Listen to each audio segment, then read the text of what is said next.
Friends, welcome to Biology Made Easy. Today in this video, we will discuss biological nitrogen fixation. Earlier we have discussed that nitrogen is very important for all the living organisms as it is the constituent of amino acids, proteins, enzymes, vitamins, hormones, and for plants also it is a constituent of chlorophylls. Again we have discussed that this nitrogen is abundantly present in the atmosphere because 78% of atmosphere consists of only nitrogen. But unfortunately, this atmospheric nitrogen cannot be directly utilized by the plants just as carbon dioxide and oxygen because it is an inert gas. Therefore, to convert this atmospheric nitrogen into usable forms, which may be ammonia or ammonium ions or nitrate or nitrate ions, then only the plants can directly use them.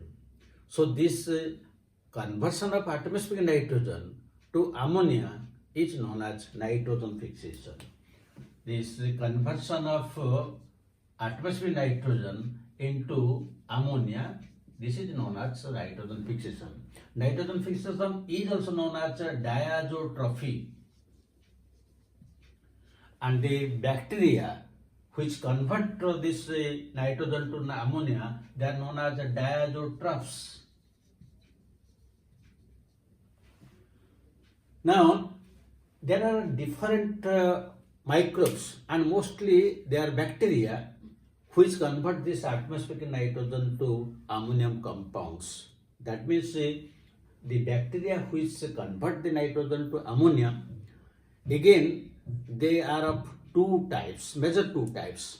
Some are free living or we can call them as asymbiotic and some are symbiotic. So let us discuss the different examples.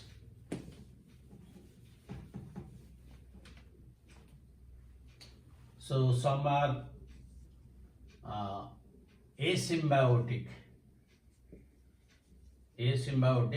or we can call them as free living. That means they do not undergo any association with any, and the others are symbiotic. Let us discuss one by one.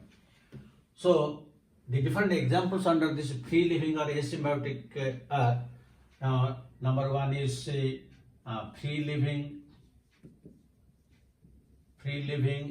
aerobic, and under here we will discuss two examples. One is azotobacter and other is Beijeringia.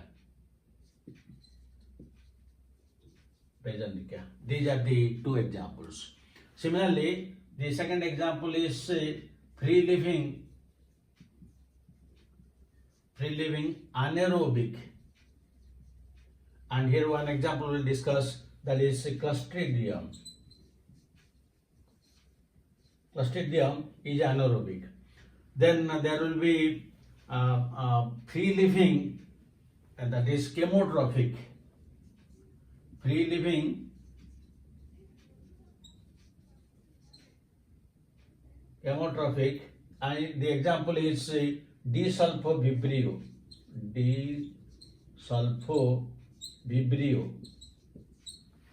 Then there is also facultative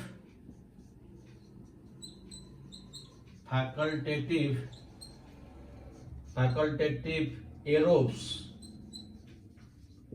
and under facultative aerobes usually comes two cases. One is Bacillus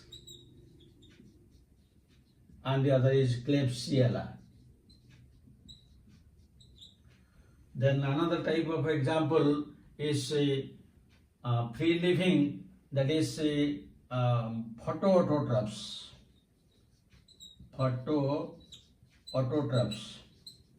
And here we can give two examples. One is chlorobium,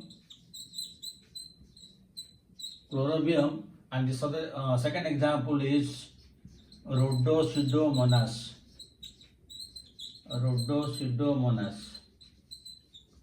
And another example we will give from that of the cyanobacteria. And among cyanobacteria, the common examples are nostoc and Anabena. These are all free living, that means asymbiotic. And this is very important from examination point of view. If you ask me that to what percentage it is important, instead of telling you the percentage, I will tell you that it is the important to infinity.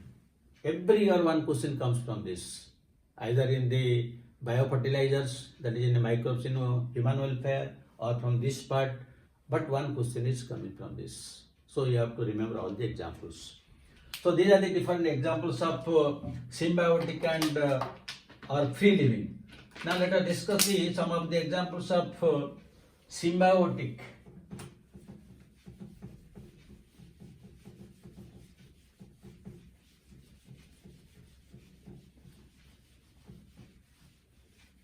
So from the symbiotic ones,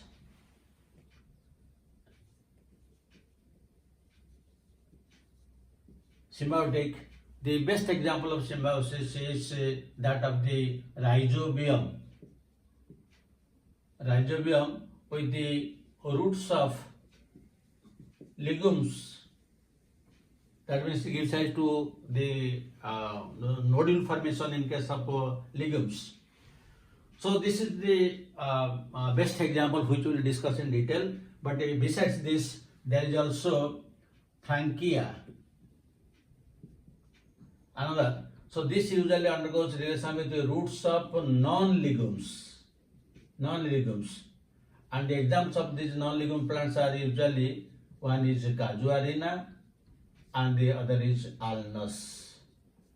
Since it is a non-leguminous plant, it forms root nodules in non-leguminous plants like Casuarina and Alnus. This is also very important from examination point of view. In addition to that, we will find there is Anabena.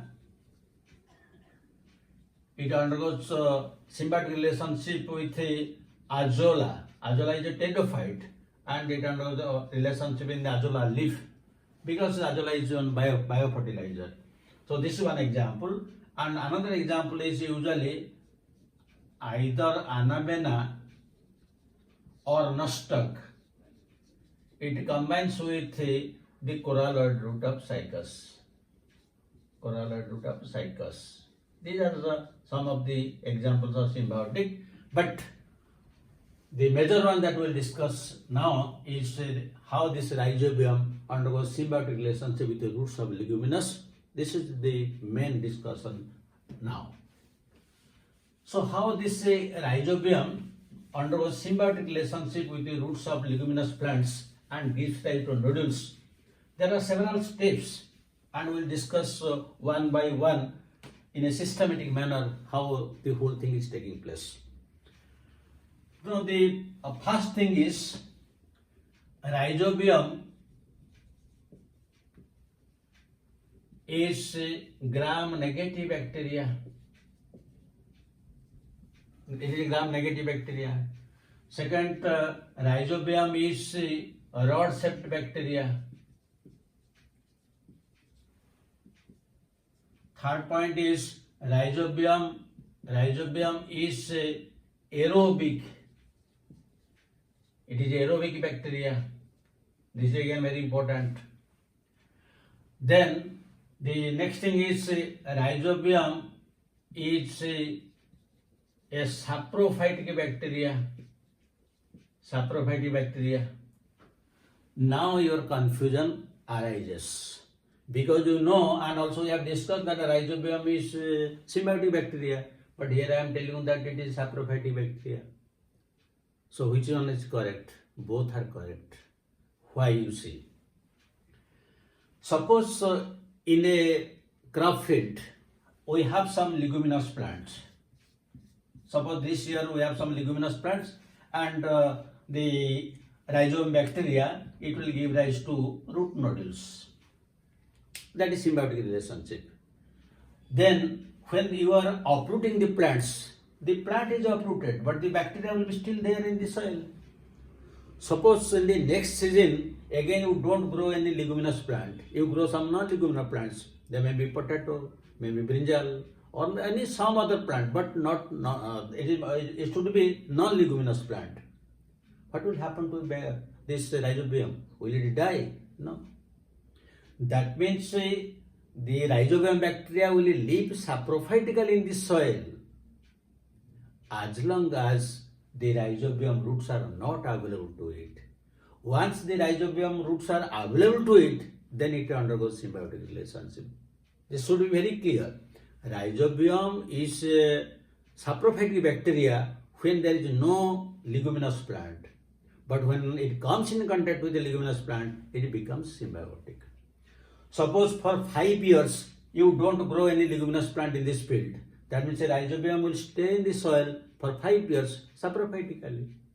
And at the end of 5th year, now you grow some leguminous plants. And when it comes in contact with the leguminous plant, immediately becomes symbiotic. So that is one of the very important things.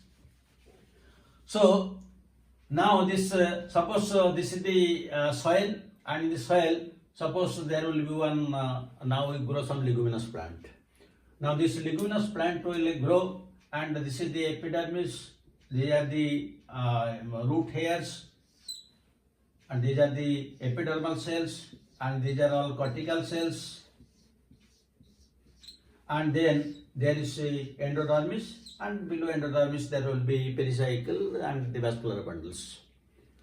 So here the bacteria are there, and for 5 years it was living saprophytically. Now when we grow this leguminous plant, and it will come in contact with the root hairs of this leguminous plant, it has to give indication that I am present nearby. So what the bacteria rhizobium will do? Now the rhizobium bacteria will multiply. Rhizobium bacteria multiplies and secretes chemicals. Chemicals means these are plant chemicals like flavonoids or lectins, and usually the plant likes these plant chemicals. So when the root hair will see that some chemicals are secreted by this rhizobium, so it has also give indication that I am ready. So what it will do? Now the root hair will be curled. The root hair will be, which was straight, now it will be curled like this. So now when there is a curling of these root hairs, now the rhizome bacteria which has multiplied itself, now it will know that the rhizome root is giving indication and is inviting us to enter inside for symbiotic purpose. So now you see there is a large number of bacteria here around the root. Now they will infect the root hairs. So when they will infect the root hairs, what is happening you see. Now suppose for 5 years there is no symbiotic relationship. At the end of the 5th year, when there will be symbiotic relationship, the root will welcome it with a red carpet. So when we welcome it with a red carpet, what will happen? Now this there is a red carpet here, because it has to welcome. Now this red carpet, we can call it as infection thread.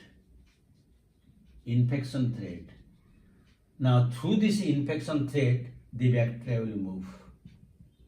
Now the bacteria will move through this infection thread, and where it will reach finally, it will when some guest come to your house, where you ask him to sit?